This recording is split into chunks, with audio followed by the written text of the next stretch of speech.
Alors bonjour à tous, ici Woody Philippe du 59. Alors voilà, après la présentation donc de mon élevage de criquets, on va voir, je vais vous présenter ici une belle migale. Ici c'est la Brachypelma smithi. Voilà, donc c'est une migale qui est originaire du Mexique. Donc pareil, hein, là, je vais vous expliquer pour les personnes qui débutent avec une migale, donc quel est son comportement, la mue, l'alimentation, le terrarium et le substrat. Alors voilà, là c'est une jeune araignée qui a actuellement 3 ans. Alors j'ai eu une petite chance pour moi parce qu'en fait elle m'a fait une mue le 25 décembre 2017.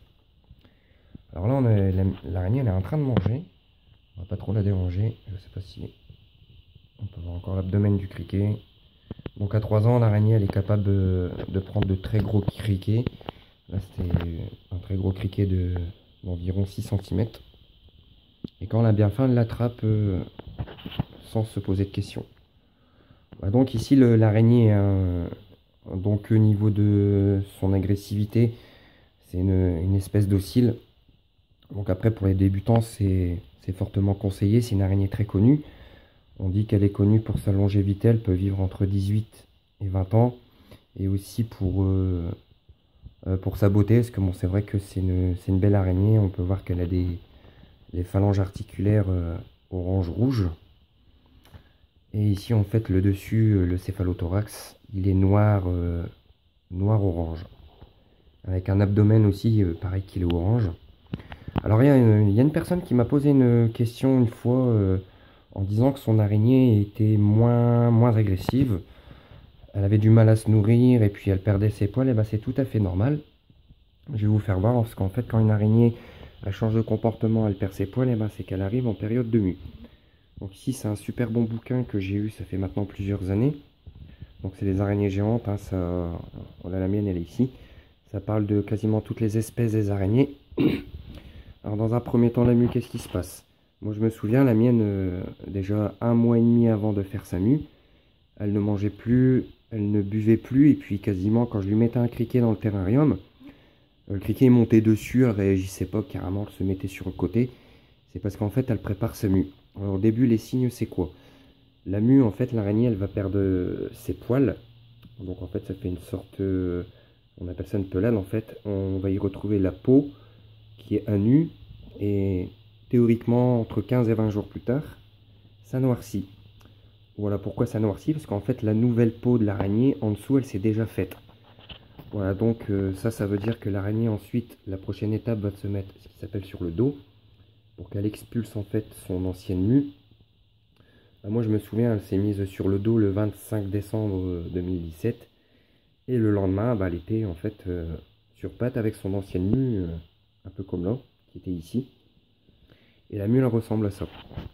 Donc j'ai extrait la mue du terrarium, forcément, faut pas le laisser. Bon, malheureusement, la mue, elle a été détériorée par mon chat. Parce qu'en fait, on voit ici les pattes sont cassées. Bon, après ça se recolle. C'est très délicat. Et ici, ce qui s'appelle le céphalothorax, en fait, de l'araignée. On peut très bien voir hein, que la taille du céphalothorax est encore assez petit. Là, regardez la taille du céphalothorax. Il est un petit peu plus volumineux. Ouais, donc ici, pareil, la mienne, on peut voir, hein, ça c'est la peau. C'est la peau de l'abdomen. On peut voir en fait, effectivement, vous voyez, elle a perdu ses poils. Et donc c'était blanc, puis vu qu'après ça passe au noir, comme sur la photo, ça veut dire qu'en fait l'araignée, c'est sa nouvelle peau, voilà, qui noircissait la nouvelle peau. Alors ici, niveau du comportement, pour revenir sur l'araignée, c'est une espèce docile qui reste quelque part rapide quand elle a bien faim pour attraper sa proie. Alors docile, c'est quoi? Ça veut pas dire l'araignée, on peut la prendre et s'amuser avec. Déjà, c'est sédentaire. Elle doit pas être dérangée, même si on voit qu'elle bouge pas. Tiens, je vais la faire bouger. Non, c'est ses habitudes comme ça chez toutes les araignées. Ça reste quand même une mygale, et puis une araignée, ça n'a pas tendance à se balader comme un lézard ou autre, c'est dans son petit trou. Et puis bah, elle est là pour aussi attendre la proie qui passe. Donc les manipuler, on peut très bien voir sur YouTube, hein, que les gens les manipulent. Mais faire attention quand même que si l'araignée prend votre doigt pour une proie, elle va pas hésiter à vous mordre ou bombarder les poils urticants, hein. Alors les poils urticants, c'est quoi? C'est les poils qu'on voit ici sur son abdomen. Je vais ouvrir le terrarium, on y verra mieux. Et les poils urticants, en fait, c'est projeté par, vous voyez ici les pattes à l'arrière. Donc elle bombarde ses poils, c'est une technique de défense justement pour éloigner les proies. Puis bah nous, si malheureusement on vient absorber ce genre de poils, ça passe dans les voies aériennes, donc on n'est pas bien du tout. Moi j'ai jamais eu le tour, mais j'ai déjà eu des gens qui ont témoigné. Ça brûle, ça pique, et c'est pareil pour les yeux. Hein, on peut même attraper une petite infection, donc faut pas trop s'amuser. Une araignée, c'est imprévisible, hein, ça peut très bien être docile là maintenant, et demain vous voulez la remanipuler, boum, elle vous attrape, et puis elle a quand même un venin neurotoxique. On va pas mourir, mais ça engendre quand même pas mal une belle plaie, des brûlures, ça peut engendrer une infection, aussi des courbatures, donc voilà quoi. Pour les débutants, c'est préconisé pour les débutants, mais il faut qu'ils connaissent un minimum sur l'araignée. Alors la Brachypelma smithi, elle vient du Mexique. Donc celle-ci, hein, comme je vous l'ai dit, elle a 3 ans. Alors niveau de l'alimentation, au début moi je lui donnais des grillons. Puis après les grillons, à un moment donné, je me suis dit ça sent énormément, c'est petit. Et puis en fait les criquets, on va dire que c'est beaucoup plus nourrissant qu'un grillon. Parce que en fait le criquet il est beaucoup plus grand, il a un plus grand abdomen, et puis l'araignée, moi je lui en donne un tous les 1 semaine. Tous les 1 semaine. Alors ici niveau du terrarium. Hop. Niveau du terrarium, en fait c'est un terrarium qui fait à peu près 40 cm de haut. Et il fait 30 de large sur 30 en fait. Bon, c'est rien de mettre un grand terrarium parce que l'araignée, faut pas oublier qu'elle reste toujours quasiment au même endroit. Vous voyez, moi je vais installer juste en fait une petite niche, elle se loge dedans. Et ici je lui ai mis une petite coupelle d'eau. Voilà, ça c'est largement suffisant. Au niveau de l'installation du terrarium, et puis en fait ici au niveau lampe de chauffe. Donc là j'ai mis une ampoule classique parce que mon ancienne ampoule en fait elle a grillé il n'y a pas longtemps. Alors là je lui ai mis ce qui s'appelle en fait comment dire, en fait c'est un détecteur, c'est un produit qui évite en fait d'augmenter les températures, parce qu'en fait on peut pas laisser l'ampoule comme ça en continu. Là la migale en fait elle peut mourir. Ici niveau de la température de chauffe, l'araignée, dans le bouquin ils disent que c'est 30 degrés en général. 30 degrés la journée, et moi je lui mets le 26 degrés la nuit. Alors ici en fait la machine de chauffe en fait c'est programmé, donc en fait ici on peut très bien voir que c'est marqué 26 degrés 5, et vu que là actuellement je l'ai mis à 27 degrés, et ben arrivé à 27 degrés ça va s'éteindre, et la différence de degrés j'ai mis 2 degrés, et donc qui fait qu'à 25 degrés ça va se rallumer. Alors ici on peut voir que l'araignée elle est en train de bouger, donc vous voyez elle est en train de tisser sa toile sur sa proie. Et ça c'est une mesure de protection qui fait qu'en fait l'araignée en fait pense qu'il n'y aura aucun prédateur qui viendra lui voler, on va dire, sa nourriture. On peut très bien voir, elle tisse. Donc les ne ressemble plus à grand chose. Elle tisse énormément de toile, et ensuite elle va récupérer sa proie. Voilà, donc ça c'est par intermittence, en fait une fois de temps en temps elle fait ce genre de manipulation. Et on peut voir que l'araignée, pof, voilà, elle reprend sa proie. C'est très bien pensé, hein, parce qu'en fait ça lui permet ici les toiles qui sont tout autour, ça permet à l'araignée en fait de savoir et d'être avertie en cas où il y a une proie qui vient. Et une fois j'ai fait l'expérience, elle était comme ça, j'ai remis un tout petit grillon, hein, elle était en train de manger, et il s'est à peine approché que tout de suite elle a sauté dessus. C'est affolant à voir quoi. Donc, pour une araignée docile, elle est quand même assez agressive quand elle le désire, hein, surtout pour défendre, comme on dit, sa tartine. Je vais fermer le terrarium parce qu'apparemment on dirait que je la dérange. Voilà. Alors ici, bon, comme je vous l'ai dit tout à l'heure, au niveau chauffe, il faut toujours s'équiper de ce genre de machine. Alors moi, le plus intéressant, l'avantage, donc là, c'est qu'on a la sonde qui détecte la température. Et moi, ça détecte aussi le taux d'humidité. Bon, normalement, on doit être à 75%. Mais ici, vous voyez, en fait, ça indique 40% parce qu'en fait, la lumière, elle chauffe. Donc, en fait, ça va tendance à faire chauffer la sonde. Et la sonde, elle va indiquer un peu moins. Mais sinon, on peut voir en fait que le substrat, il est un peu plus foncé. Normalement, à sec, il est clair. Mais bon, là, c'est bien vaporisé de partout. Et le taux d'humidité, en fait, il est bon. Normalement, un terrarium bien humidifié, on peut très bien voir ici, vous voyez, vous avez des petites gouttelettes d'eau. Voilà, ça c'est de l'eau en fait, c'est de l'humidité. Et donc c'est très important l'humidité à respecter. Pourquoi? Parce que quand l'araignée en fait, elle va se mettre sur le dos, alors, en fait l'araignée va se mettre sur le dos pour ramener ce qui s'appelle tous les liquides et les éléments oligo qu'elle a récupérés en fait pour avoir un petit peu plus de force. Surtout, c'est une très grosse étape pour la mue. Et le taux d'humidité, c'est important. Pourquoi? Parce qu'en fait, ça va permettre à l'araignée, en ramenant ses liquides, ça va permettre une hydratation. Et si le terrarium il est trop sec, donc la peau de sa mue, elle va être bien sûr trop sec aussi. Puis en fait, l'araignée risque d'être bloquée dans son ancienne peau.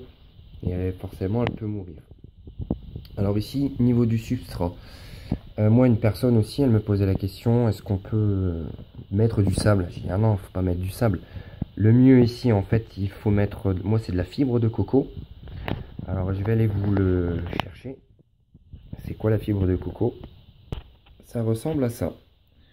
Alors ici, en fait, c'est un cube. Donc là, c'est dans l'emballage, c'est du tout neuf. C'est un cube qu'on vient mettre dans l'eau. D'ailleurs, ils disent ici. On met de l'eau, il faut attendre une petite demi-heure. Ouais, et ensuite, après une demi-heure, la fibre de coco va se détacher. Et en fait, on va obtenir ce genre de substrat. Vous voyez, la lampe, elle s'est éteinte. Donc, elle a atteint les 27 degrés, 26,9. Alors ça, c'est vraiment très classe. Voilà, la fibre de coco, déjà, c'est un substrat. Je vais ouvrir tout doucement. C'est un substrat qui évite la prolifération bactérienne. Parce que moi j'avais un ancien substrat, c'était ce qui s'appelle du vermiculite. On peut en mettre, mais le problème c'est que les bactéries, j'en ai retrouvé il n'y a pas longtemps. C'était c'était des acariens en fait, c'est tout petit, c'est rouge. Et dernièrement j'avais donné un autre criquet, puis ils étaient logés en dessous de l'araignée. Donc quand c'est ça, au niveau des bactéries, qu'est-ce qu'il faut faire? Dans le bouquin, ils disent, hein, j'ai suivi les conseils du livre et ça fonctionne très bien. Alors l'araignée, déjà, il faut essayer de l'attraper, de l'isoler, en fait, entre guillemets, la mettre en quarantaine dans un tupperware. Et avant d'attraper l'araignée, on met du sopalin mouillé. Et en fait, grâce au sopalin mouillé, la bactérie, enfin l'acarien, enfin le parasite, c'est des parasites, va se noyer en fait avec ne serait-ce que l'évaporation de l'eau. Et elles vont tomber une par une. Et moi, j'en ai retrouvé, sincèrement, il y en avait 5 ou 6. Ensuite, le terrarium, qu'est-ce qu'on fait? On retire tout l'ancien substrat. On le met dans la baignoire ou à la douche et il faut le passer à l'eau bouillante. L'eau bouillante, en fait, ça va permettre de détériorer toutes les bactéries, tous les acariens. Et le faire sécher, mais vraiment à l'eau bouillante. À un moment donné, le terrarium a craqué. Je pensais que le verre il allait péter, mais ça va. Et puis donc là, j'ai remis un substrat neuf. Parce que le mien, ça faisait quasiment 1 an que je l'avais. Et puis bah là, il n'y a plus aucune bactérie. Et l'araignée, apparemment, elle va très bien. Voilà, ça c'est la meilleure méthode hein, pour éliminer les bactéries. Voilà, donc je pense que j'ai fait le tour. Ensuite, l'araignée, on me dit où est-ce que je me suis procuré l'araignée. Donc ici, en fait, c'est un magasin qui se trouve à Tournai. C'est un très bon vendeur. Le nom du magasin, c'est Mike Reptipark. Donc, ils vendent de tout. Après, il faut pas s'attendre à ce qu'ils vendent en fait des des araignées qui sont vraiment venimeuses. En fait, c'est un très bon magasin. Le vendeur, il est très compétent. Quand vous posez des questions au vendeur, en fait, il vous répond vraiment sur tous vos attentes. Et moi, vu que c'était celle-ci que je voulais, il vous donne les indices de température, comment l'hydrater. Parce que moi, c'est de l'eau de bouteille, hein. Faut éviter l'eau de robinet. Parce qu'en fait, il y a des dépôts calcaireux qui s'infiltrent sur le terrarium. Et puis en plus de ça, l'araignée, en fait, elle peut être pénalisée. Il y aura toujours du calcaire dans son organisme. Et ça peut nuire en fait à sa croissance et son évolution. Voilà, je l'ai eu au magasin là-bas. Et puis ils vendent un peu de tout, des migales, scorpions, enfin des serpents. C'est un super bon magasin. Voilà, je pense avoir fait le tour. Sur les conditions, on va dire, de vie de l'araignée. À noter que là, c'est quand même une espèce qui a seulement 3 ans. Puis on peut voir que déjà à l'âge de 3 ans, l'araignée elle est déjà pas mal, déjà une belle petite taille. Voilà. Bon, niveau alimentation, hein, c'est toujours apprécié d'avoir des criquets. Moi à l'époque, je lui donnais au début des grillons, mais c'était pas suffisant. Et puis un criquet, il faut compter en fait un criquet tous les 1 semaine. Bien surveiller le niveau d'eau. Parce que bon, avec la chaleur, faut pas croire que c'est l'araignée qui, du jour au lendemain, a tout bu l'eau. C'est avec la chaleur, en fait, l'eau s'évapore. Bien surveiller l'eau et puis surtout, en fait, le taux d'humidité du terrarium. Vous voyez, donc là, tout à l'heure, on était à 40, il me semble. Et quand je ferme le terrarium, lumière éteinte, et ben pouf, le taux d'humidité remonte. Voilà, bah écoutez, n'hésitez pas à me poser des questions si vous avez des questions. J'y répondrai volontiers.